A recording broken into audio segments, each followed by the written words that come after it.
días. Damos inicio a esta cátedra denominada Criminología Forense.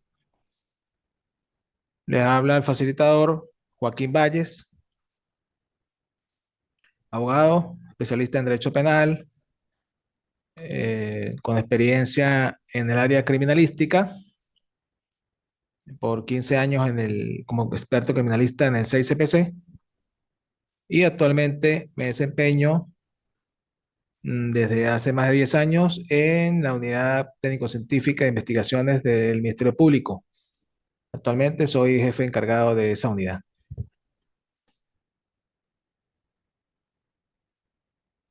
Empecemos entonces a hablar lo que refiere a lo que es la criminología forense. Se puede definir como una ciencia, primero es una ciencia social que estudia la conducta humana. Es interdisciplinaria porque se basa en otras disciplinas científicas que se encarga de qué? De estudiar las conductas desviadas o denominadas antisociales. Y su objeto de estudio es múltiple. Está compuesto por el crimen, el criminal, la víctima y el control social. A su vez, la criminología forense aporta estudios para identificar y predecir características psicológicas, sociológicas y económicas que pueden conducir a las personas a cometer delitos. Ese es el objetivo de la criminalística forense.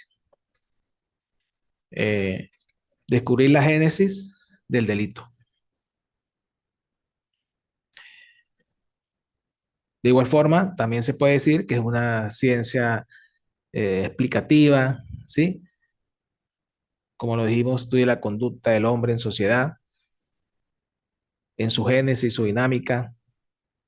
Además, formula recomendaciones de profilaxia delincuencial y estudia los procesos de creación de las normas penales. Está vinculada a las normas penales, al estudio jurídico. Por eso se denomina criminología forense. Está asociada al foro, a todo lo que tenga que ver con el derecho penal y procesal penal, desde el punto de vista jurídico, como análisis y estudio de los diferentes delitos tipificados en la norma sustantiva, que están relacionados con la conducta desplegada por un sujeto o una persona que, pues, por cualquier circunstancia, mmm, ha decidido infringir la norma, cometer un delito, realizando una conducta típica, antijurídica y culpable, desde el punto de vista de la teoría del delito. Esas conductas se puede decir que son conductas antisociales, antijurídicas, desviaciones, infracciones, que realiza toda persona que se aparta pues de la norma y que adopta una conducta normal, para él normal, como lo es el no cumplimiento de las leyes, el irrespeto de la misma. La criminología forense en este caso, tiene alcances en el ámbito penal. Es muy importante para el estudio de la perfilación criminal, a través del estudio de las características de conducta del individuo y o de la escena del crimen o sitio de suceso donde esta persona ha actuado y ha dejado ciertos rasgos, ciertos rastros, ciertas características que criminalísticamente se pueden analizar y se pueden interpretar por parte del experto criminalista Y a través de eso, de esas evidencias, de esos elementos de convicción, de esos indicios encontrados en un sitio de suceso, yéndonos ya a la investigación criminal, pues nos va a poder indicar en ciertos rasgos y de manera casi exacta cuál lo que se denomina el móvil. ¿Qué motivó a esta persona a realizar el delito que se investiga? Claro, aunado al trabajo del criminólogo que va a ir más adentro a la génesis del crimen y va a indicar luego, posteriormente de hacer una serie de estudios de manera psicológica, psiquiátrica, de conducta, qué pudo haber motivado, qué pudo haber causado, cuál fue el motivo que llevó a esa persona a realizar cierto y determinado delito. Para eso también nos apoyamos en lo que se denomina autopsia psicológica. Muy importante este tema, vamos a verlo posteriormente. Se dan los casos de suicidio, más que todo, donde se estudia el estado mental de la víctima previo a la muerte. Se analizan una serie de factores, factores sociales, familiares, de conducta, de gustos, costumbres de la víctima y las posibles causas o factores que pudieran influir en su decisión para llegar a esa decisión de quitarse la vida, atentar contra su vida. Es un trabajo muy importante y es un trabajo interdisciplinario donde participan una serie de profesionales, tanto de la criminología como de la criminalística, de la psicología y la psiquiatría, además de trabajadores sociales, que van a arrojar resultados muy importantes eh, para el esclarecimiento de este tipo de casos. Asimismo, la criminología es muy importante cuando nos encontramos en aquellas situaciones donde hay que realizar reconstrucciones de hechos, como prueba anticipada en una investigación penal, porque a través de del estudio criminológico, de esa reconstrucción de hechos, se determina si las personas simulan una escena del crimen o si están diciendo la verdad. Para esto se analiza la declaración de testigos presenciales, referenciales, y de todas aquellas personas que estuvieron presentes de cierta manera en el hecho que se investiga, además de la versión de la víctima, si se encuentra viva, y de eh, la persona investigada. Cada uno de esos elementos que se analizan en la reconstrucción del hecho tienen que ser contrastados con las evidencias o elementos de interés criminalístico que fueron debidamente encontrados en su debida oportunidad. Una vez que esas personas son sometidas a un interrogatorio, pues también se aplica un análisis de credibilidad, donde entra entonces el psicólogo forense con la ayuda de la criminología y va a determinar si la víctima o el investigado o el testigo X está diciendo la verdad. Para eso hay una serie de técnicas y test que se realizan de manera muy profesional por estos expertos que conocen la parte y estudian la parte psíquica del individuo. Hablemos de las especialidades de la criminología forense. Como dijimos, es una rama, o es una materia, o es una ciencia multidisciplinaria que se apoya en otras ciencias para su estudio. Es por eso que, pues, ella va de la mano de la antropología y la biología. ¿Por qué? Porque se centra en análisis de los perfiles criminales, Y el objetivo es buscar los factores biológicos y físicos, así como las razones que han podido llevar a una persona a cometer un delito o un acto delictivo. Hay factores internos y externos que influyen en la conducta del individuo. Eso lo vamos a ver más adelante. También se apoya en el derecho penal y en el derecho penitenciario. Cómo se aplican y ejecutan las penas dentro del derecho público y conocer también las medidas aplicadas en el derecho penitenciario, aplicadas en los centros penitenciarios, las medidas de seguridad privativas y no privativas de libertad, así como el respeto o no de los derechos fundamentales de los privados de libertad o derechos humanos. Es verdad que se trata de un delincuente, pero no no por ser delincuente está despojado de derechos humanos, porque sigue siendo un ser humano. Como tal, debe ser tratado. Asimismo, ahí entra entonces lo que es la penología, cuando se aplican y se ejecutan las penas en el derecho.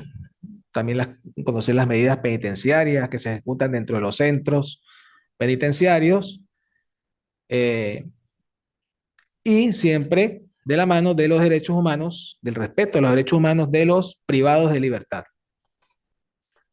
Ahí también es importante la psicología forense, rama que se ocupa de la exploración, evaluación y diagnóstico del estado mental de las personas implicadas en un proceso judicial. Estamos hablando de, cuando hablamos de estos implicados en el proceso judicial, pues estamos hablando de el delincuente como la víctima. Muy importante. El estudio de la víctima es lo que se denomina la victimología, que es la rama de la criminología que examina, ¿sí?, a las víctimas de los hechos delictivos o hechos criminales, su característica, su relación con el malhechor, el rol dentro de la situación delictiva o criminal. Todo eso se estudia a través de la victimología. Entonces, tenemos la antropología, la sociología, que es el estudio social, el entorno, tanto intrafamiliar como extrafamiliar de toda persona que se considera pues delincuente. La psicología, que es el estudio mental de la psiquis. La biología, que viene aunada a lo que es toda aquella, eh, toda aquella característica física o biológica que puede influir en cierta forma en la conducta criminal de una persona. También lo vamos a ver más adelante. La criminalística, muy importante, porque de ella se apoya para el análisis de las evidencias encontradas en un sitio de suceso, que interpretadas de manera criminalística, pues como se dice, las evidencias nos van a hablar, nos hablan por sí solas, siempre que las entendamos, siempre que las sepamos interpretar. Ahí entra también la medicina legal, la medicina forense y la anatomopatología o patología forense. El objeto de estudio de la criminología, ¿cuál es? Bueno, pues tenemos que es el delito, ¿sí? La etiología del delito, qué originó el delito, el control de ese delito y la prevención de ese delito o de los delitos. A su vez que se adentra en el estudio del delincuente, del perpetrador, del elemento activo, del sujeto activo, del imputado o investigado, como lo es el delincuente o la persona investigada por cometer un delito. Entonces ahí entra entonces el análisis de la personalidad y del tratamiento de esa personalidad, de ese delincuente. la víctima, como lo dijimos, y su papel dentro del delito. Es importante también, y se toma en cuenta, los estados criminógenos. Llámese estados criminógenos, todo lo asociado con el alcoholismo, la prostitución, la drogadicción y la asocialidad. ¿Cómo influyen cada uno de estos factores para que una persona en un momento determinado cometa un delito? También es importante la influencia que tiene el alcohol en la conducta de una persona, así como la persona que se dedica a las labores de prostitución, que está unado pues al alcoholismo y a la drogadicción, el uso de drogas, uso y consumo de drogas, que inciden de manera negativa en la conducta de esa persona, de ese individuo, y lo llevan a cometer un cierto y determinado delito.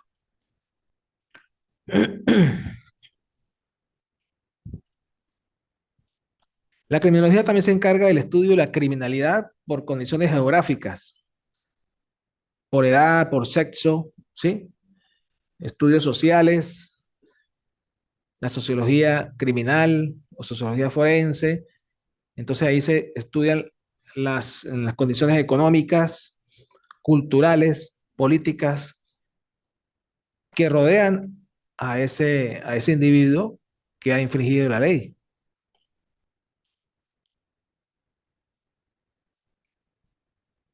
Lo estudiaron. Lo estudiaron los grandes precursores de la criminología. ¿Cómo lo fueron? Vamos a dar una especie de recuento o de paseo por todos y cada una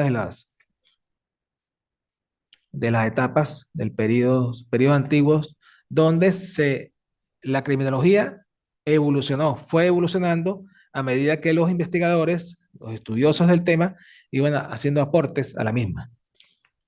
Entonces podemos explicar, tenemos que irnos al periodo clásico, donde existió Platón, Santo Tomás de Aquino. Ellos decían que el crimen era una enfermedad del alma, que la pena es una medicina moral y que el delincuente debía ser eliminado para inspirar temor a los demás. Luego se creó lo que se denominó el principio de los delitos y las penas del gran estudioso Beccaria. Y eh, tenemos esa máxima, nullo crimen, nulla pena sin el eje. No hay crimen ni pena sin una ley previa en en una ley penal. Se habló de la judicialización de la justicia, donde a través de eso el juez debe establecer la culpabilidad y aplicar la pena, dependiendo del análisis que haga de los elementos probatorios que ante él se presenten. La pena como respuesta de la sociedad frente al delito, la proporcionalidad de la pena, la ilegitimidad de la pena de muerte en este caso, la abolición de la tortura y la política preventiva. Surgieron entonces los precursores, uno de los más grandes precursores, César el Hombroso, se considera el padre de la antropología criminal, que estudió al hombre delincuente y a los enfermos mentales. Él hizo una serie de pruebas y análisis y lo llevaron a ciertas conclusiones, donde él decía que el criminal, él habló del criminal nato, que el criminal nacía y se comportaba como lo hace porque él había nacido así, no había nacido de otra forma. Y por consiguiente, expresa su naturaleza interna, características físicas identificativas. Él hablaba de que el criminal tenía ciertos rasgos característicos diferentes a los demás. Tenía ciertos rasgos antropométricos, era un antropoide bestial, decía que era un salto hacia atrás, ¿sí? Habló del atavismo, habló de que la persona tenía ciertos rasgos, mentón prominente, eh, tenía los ojos eh, protruidos, tenía la cabeza, la frente ancha, incluso llegó a hacer pruebas a nivel del cerebro donde determinó ciertas partes del cerebro más desarrolladas que otras. Y él lo tomó como una de las causas o causas de que esa persona se hiciera criminal. Habló del criminal loco, era el epiléptico y de la locura moral, y también del criminal por pasión o arrebato. Enrico Ferri, considerado padre de la sociología criminal, él dijo que no, que el delito no es producto exclusivo de ninguna patología individual, sino que la acción de diversos, se debía a la acción de diversos factores individuales, físicos y sociales. La delincuencia es producto del medio donde el hombre, se desarrolla o habita.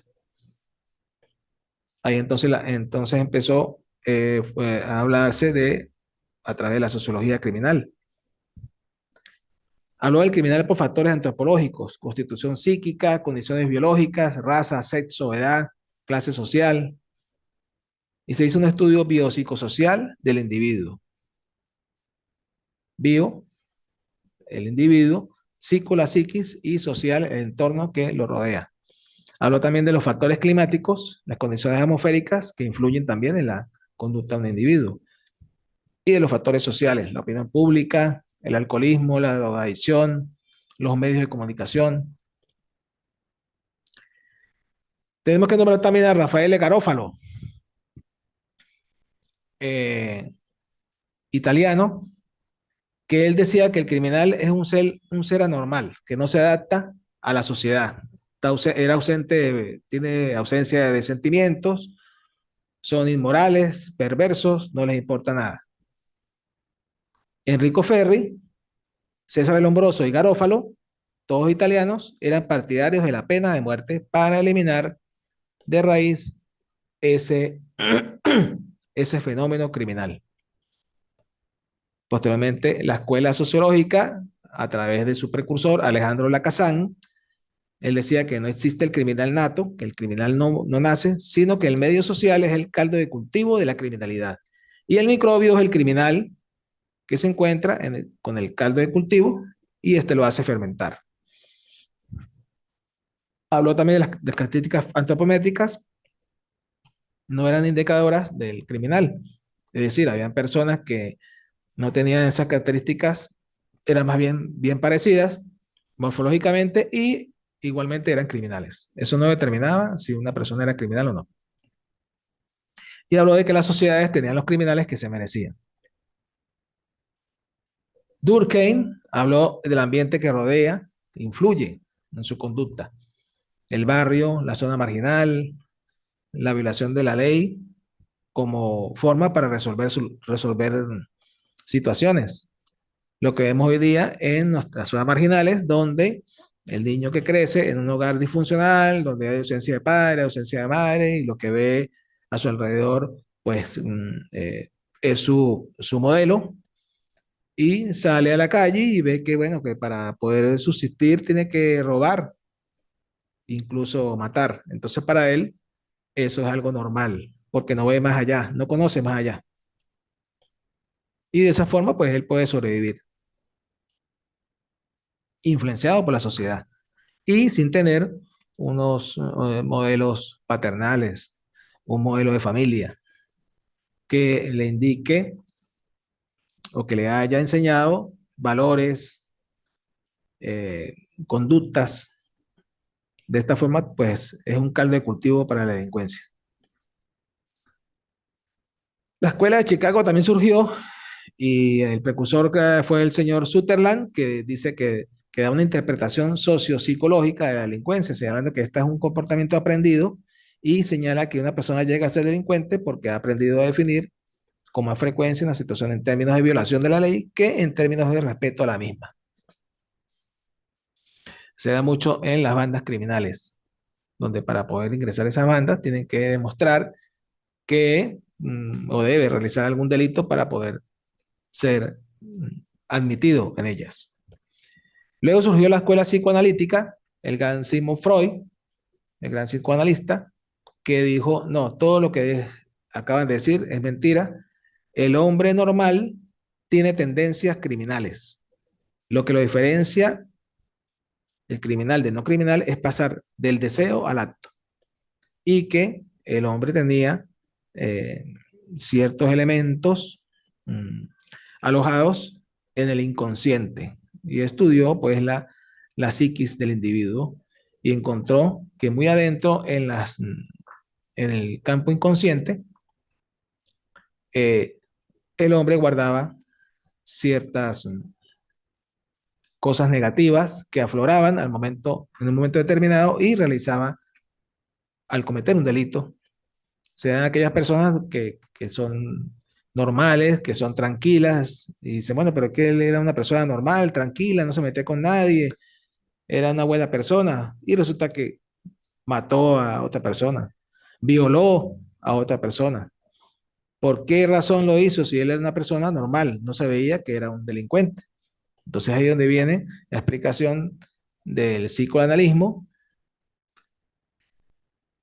que, que quién sabe qué cosas habían en su inconsciente o, o qué traía en su trayectoria de vida, qué traumas vivió en la infancia. También son factores que influyen a la hora de una persona cometer un delito o de formarse como una conducta en la persona.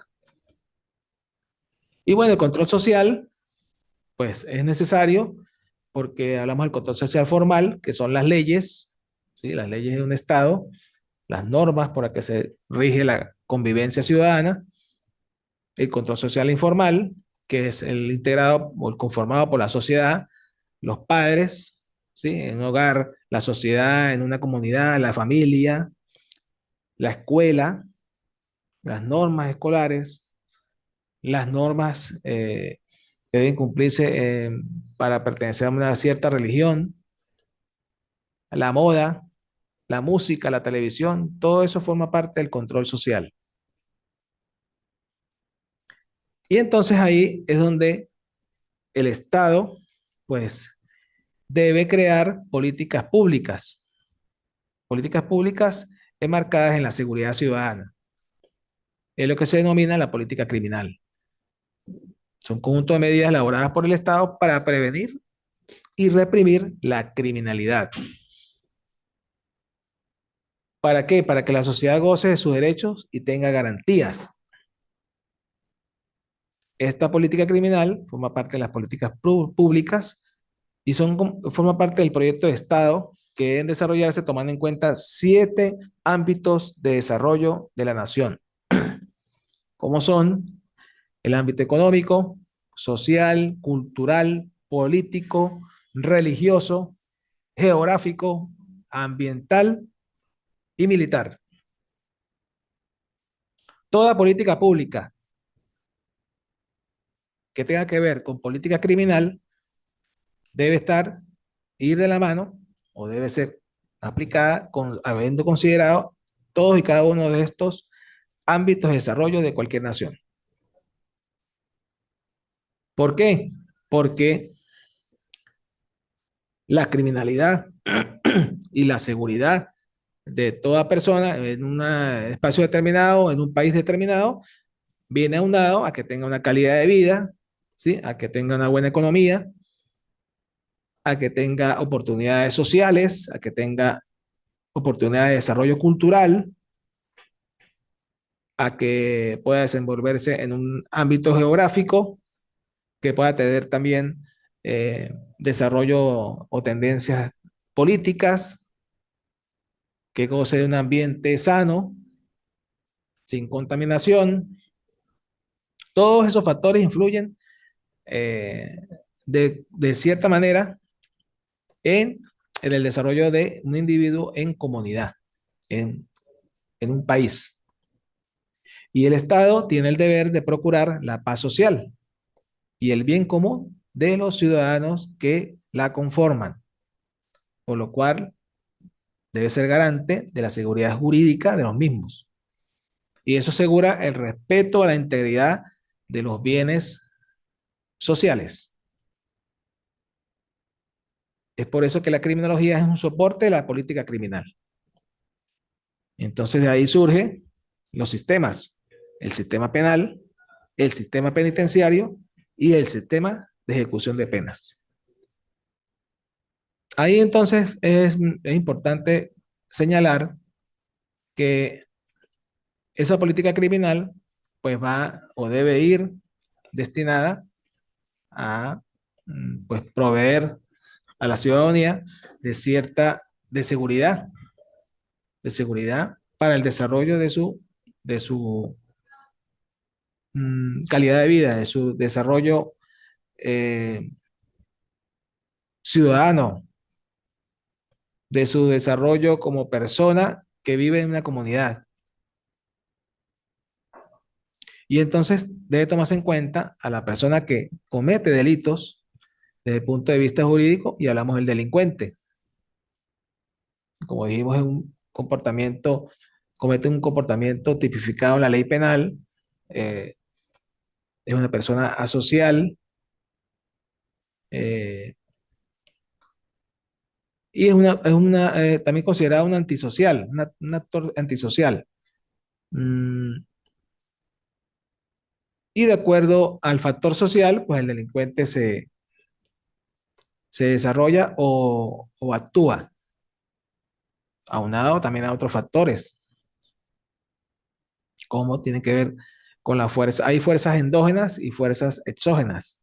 Las fuerzas endógenas tienen que ver con la parte interna del individuo, en este caso el delincuente, que lo llevan a, a cometer cierto y determinado delito.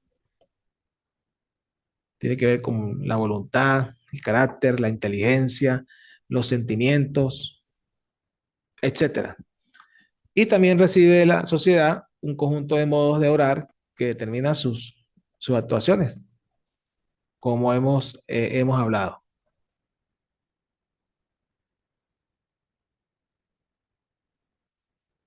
Y bueno, que el delincuente se va produciendo por una conducta humana antisocial, eh, producto de una ruptura de relaciones intrafamiliares, interpersonales, que influyen de manera negativa o influye directamente en esta persona para que incursione, perdón, en los delitos. Ya dijimos que hay causas internas como las biológicas y psíquicas.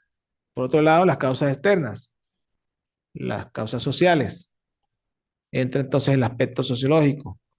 Factores exógenos deben ser considerados o factores externos que influyen de manera variable según las condiciones del medio y la capacidad de percepción del sujeto.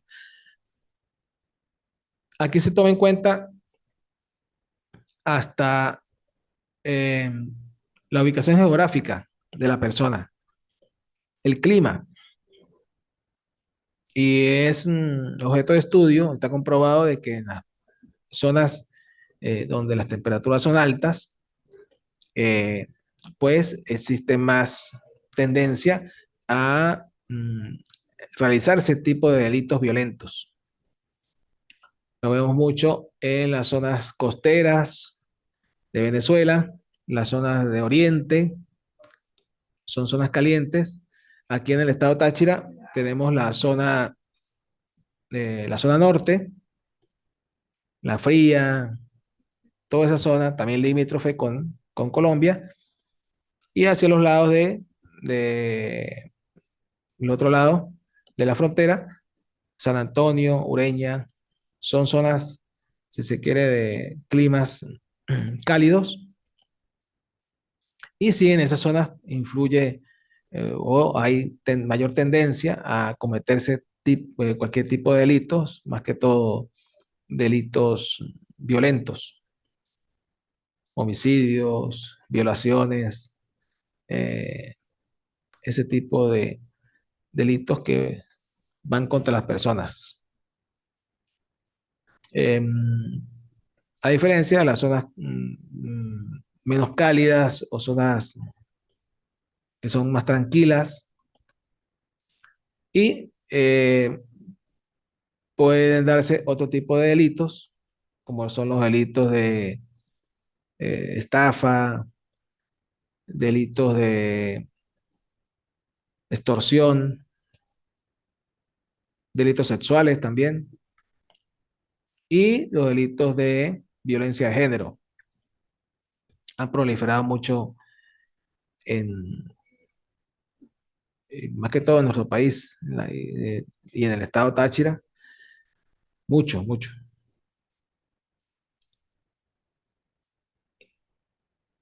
Es por eso que el criminólogo, la criminología forense está muy asociada con el derecho penal, por todas estas, este análisis que hemos hecho. Y que la criminología se apoya pues en una serie de ciencias y van de la mano para su estudio,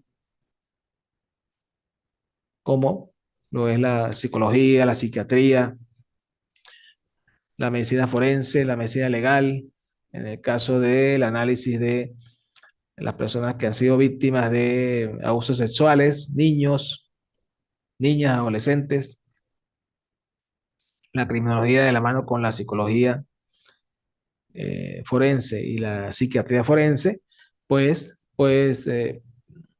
pueden realizar una buena labor en la investigación de este tipo de delitos mediante el estudio de la víctima y del victimario, en las condiciones en que se dieron los hechos y por qué razón, eh, cuál fue el móvil de ese tipo de delitos, muy, muy delicados de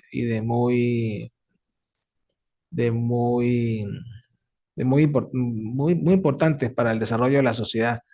Hoy día, pues, vemos con preocupación cómo ocurren este tipo de delitos, incluso dentro de las mismas familias, los mismos familiares, el abuelo que abusa sexualmente del nieto, el padre que abusa sexualmente de la hija o del hijo, la madre que sabe o conoce de los abusos a que es sometido su hijo y complace ese tipo de actos aberrados, pues todo eso tiene que ver con la criminología. Y debe hacerse un estudio muy profundo de la psiquis de esa persona como para qué pudo haberlo llevado a cometer ese. Tiene que haber, estoy seguro, debe haber un desorden psíquico, desorden mental en esas personas para poder eh, cometer ese tipo de delitos atroces que no pareciera que no hay una pena que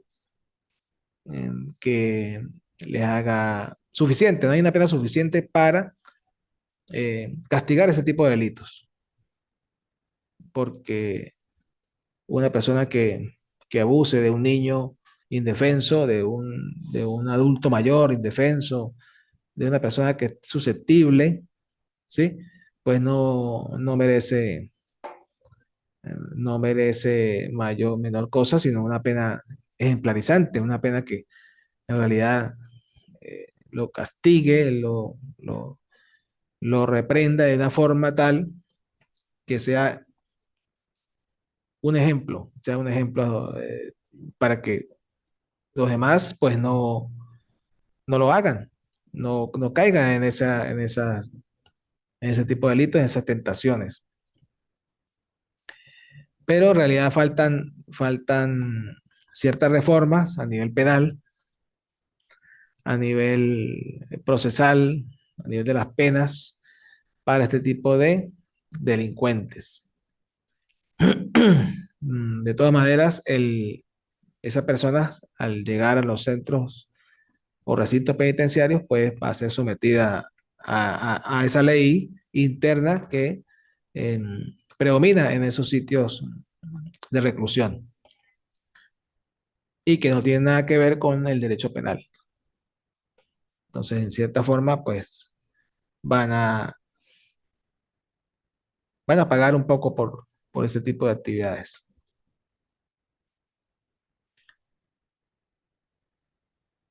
Em, bueno, espero que vean esta clase. Cualquier duda o inquietud, hacerla saber a través del aula virtual. Dejan un mensaje en el aula virtual que yo estaré pendiente revisando constantemente el aula para responder sus inquietudes. Y posteriormente les haré llegar el plan de evaluación que constará de tres evaluaciones, tres momentos evaluativos donde voy a solicitar pues que ustedes apliquen ciertos recursos para resolver ciertos temas que les voy a especificar. Todo dentro de lo que aquí hemos visto y del material que se encuentra en el aula, el cual ustedes deben leer. Mm, por lo pronto, no tengo más nada que decir y espero que estoy atento pues a que ustedes me hagan sus indicaciones, me hagan sus observaciones y me hagan llegar sus dudas para yo con mucho gusto poderlas resolver. Bueno, hasta luego y buenas tardes. Feliz fin de semana.